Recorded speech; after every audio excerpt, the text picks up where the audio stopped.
Hello అండి. నేను మీ జ్యోతి. ఇవాల్టి స్పెషల్ తెలంగాణ స్టైల్ పచ్చి పులుసు. పచ్చి పులుసు అందరూ చేసేదే, కానీ ప్రాంతాన్ని బట్టి మారిపోతూ ఉంటుంది. ఈ తెలంగాణ స్టైల్ పచ్చి పులుసుని ఇంటికో తీరు పెడతారండి. ఎలా చేసినా కూడా దీని రుచి మాత్రం అద్భుతం. మరి ఈరోజు మా ఇంట్లో పచ్చి పులుసు ఎలా చేస్తామో చూపిస్తాను.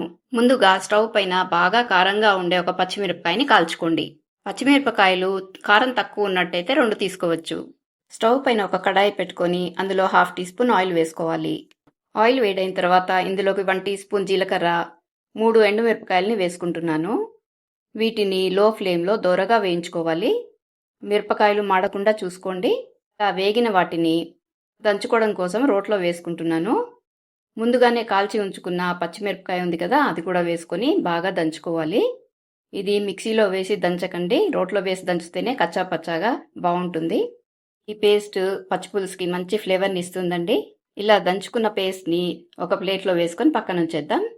ఇప్పుడు ఒక బౌల్ తీసుకొని ఇందులోకి ఒక పెద్ద ఉల్లిపాయని చిన్న చిన్న ముక్కలుగా కట్ చేసి వేసుకుంటున్నాను.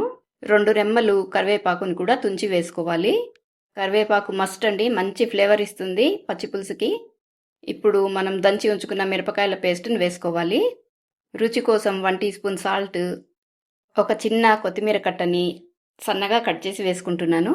పచ్చి పులుసులో పులుపును బ్యాలెన్స్ చేయడం కోసము 2 టేబుల్ స్పూన్లు బెల్లం వేసుకుంటున్నాను.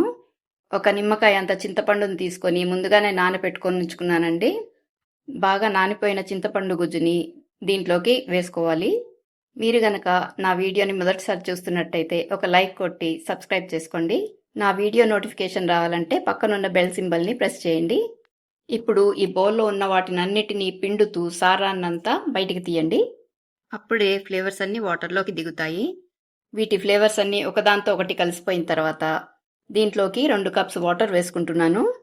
వాటర్ వేసుకొని వీటన్నిటినీ బాగా కలపాలండి. దీంట్లో వేసిన బెల్లము, సాల్ట్ ఇవన్నీ బాగా కలిసిపోతేనే టేస్ట్ బాగుంటుంది. ఇప్పుడు ఇందులోకి పోపు వేసుకుందాము. స్టవ్ పైన ఒక ప్యాన్ పెట్టుకొని 2-3 టీ స్పూన్లు ఆయిల్ వేసుకొని ఆయిల్లోకి 1 టీ స్పూన్ ఆవాలు, 1/2 టీ స్పూన్ జీలకర్ర వేసి బాగా వేయించాలి. ఇవన్నీ బాగా వేగి చిటపటమన్న తర్వాత 1-2 ఎండుమిరపకాయలని తుంచి వేసుకోవాలి. ఇంకా 1 టీ స్పూను ఎండుమిరప గింజల్ని కూడా వేసుకోవాలి. ఇది పచ్చి పులుసుకి మంచి రుచినిస్తాయి. ఇంకా ఒక రెమ్మ కరివేపాకుని తుంచి వేసుకుంటున్నాను. 1 టేబుల్ స్పూన్ కొత్తిమీరని కూడా సన్నగా తరిగి వేసుకుంటున్నాను. వీటన్నిటిని లో ఫ్లేమ్లో బాగా వేయించుకొని ముందుగా మనం తయారు చేసి ఉంచుకున్న పచ్చి పులుసులో వేసేసుకుంటే ఎంతో అద్భుతంగా ఉండే పచ్చి పులుసు రెడీ అండి.